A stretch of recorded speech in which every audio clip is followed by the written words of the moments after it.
সকলকে জয় যিশু। প্রত্যেককে ঈশ্বরের প্রশংসা চ্যানেলের পক্ষ থেকে প্রভু যিশুর মধুর নামে স্বাগত জানাই।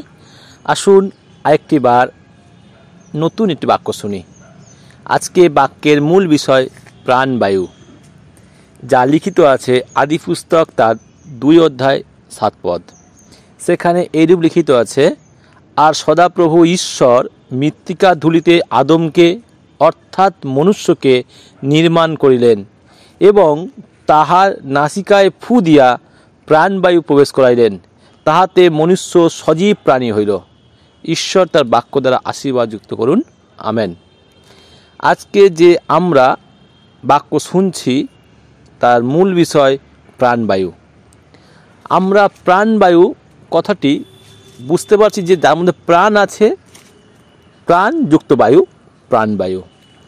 যদি আমরা দেখি আমরা যা বেঁচে আছি, আমাদের শ্বাস প্রশ্বাস নিচ্ছি সমস্ত কিছু বায়ুর জন্য। যদি এই জগৎ সংসারে বায়ু না থাকতো আমরা বাঁচতে পারতাম না। পৃথিবীর কোনো প্রাণীকুল বায়ু ছাড়া বাঁচতে পারে না। যে বায়ুতে অক্সিজেন রয়েছে, নাইট্রোজেন রয়েছে, বিভিন্ন জিনিস রয়েছে যেটা বায়ুতে মিশ্রণ রয়েছে। আজকে বায়ু ছাড়া পৃথিবী অচল। যদি খুব সহজ সরলভাবে দেখা যায়, বায়ু ছাড়া একটা সাইকেল চলবে না, বায়ু ছাড়া একটি ভ্যান চলবে না, বায়ু ছাড়া একটি 4 চাকা গাড়ি চলবে না।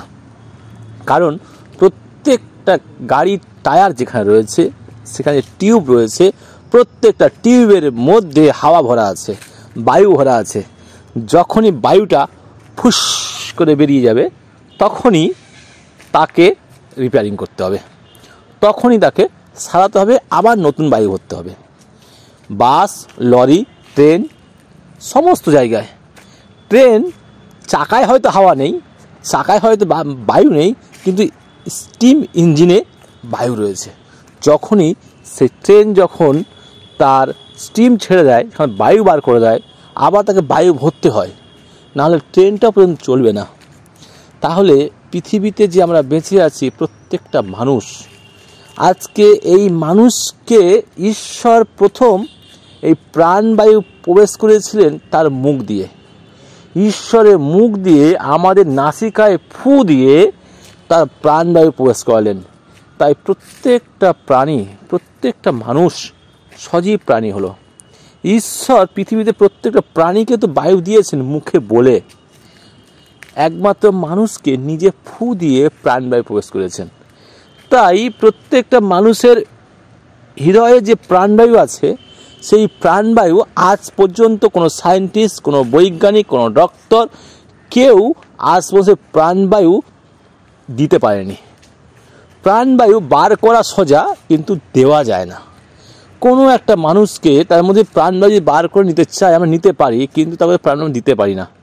কারণ ঈশ্বর যে প্রাণবায়ু দিয়েছেন সেই ক্ষমতা আমাদেরকে কাউকে দেওয়া হয়নি।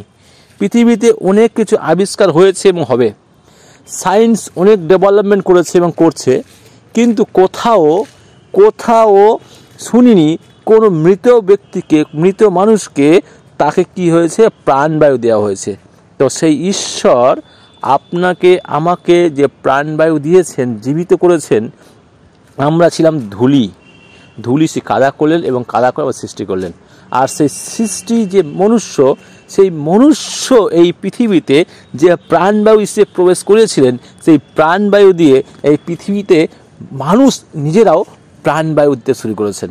এই লরির টায়ার টিউবের মধ্যে, সাইকেল, বাস, প্রত্যেকটা টায়ার, প্রত্যেকটা সেই টিউব যেখানে আছে, যেখানে হাওয়া ছাড়া গাড়ি এক বিন্দু গড়াবে না। আমাদেরও মনে রাখতে হবে, আমরা যে জিনিসটি সৃষ্টি করেছি সে তারও ক্ষয় আছে, তেমনি আমাদেরও একটা ক্ষয় আছে। আমাদেরকে ঈশ্বর যে প্রাণবায়ু দিয়েছেন, নির্দিষ্ট একটা বয়স দিয়েছেন, নির্দিষ্ট সময় দিয়েছেন, আর সেই সময়টা আমাদেরকে মনে রাখতে হবে।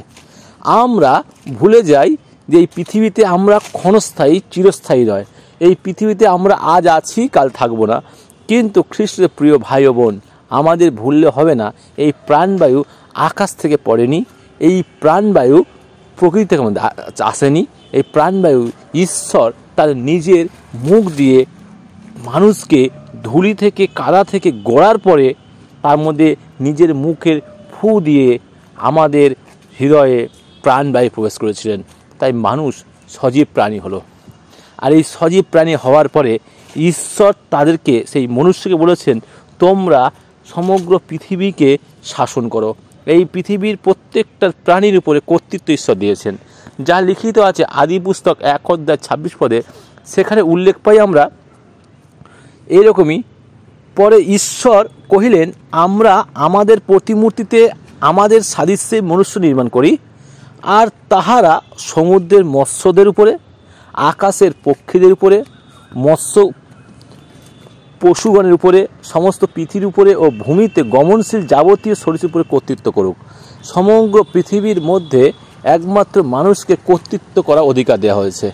আর এই মানুষ কর্তৃত্ব করতে করতে এমন একটা জায়গায় পৌঁছে যায়, মানুষ ভুলে যায় যে আমরা শ্বাস মাত্র।